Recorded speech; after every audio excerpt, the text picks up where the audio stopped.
તો ભાઈ કંઈક અલગ જ વાઇબ અને કંઈક અલગ જ ફીલ છે. તો ભાઈ ફિલહાલ હું ભારતની યાત્રા અને 12 જ્યોતિર્લિંગ અને 4 ધામની યાત્રા પણ સાથે સાથે કરી રહ્યો છું. તો ફિલહાલ ભાઈ હું છું મારી ચોથી જ્યોતિર્લિંગ એટલે ઓમકારેશ્વર. અને ભાઈ સરસ મજાની ભાઈ નર્મદા નદીના કિનારે હું બેઠો છું.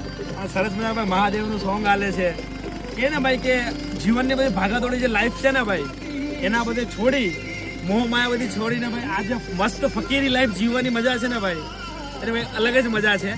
તો બસ ફિલહાલ જો ઓમકારેશ્વર બેઠો છું અને પાછળ મહાદેવ છે, નર્મદા નદી છે, અને એકવાર વ્યૂ જોવો પાછળનો તમે.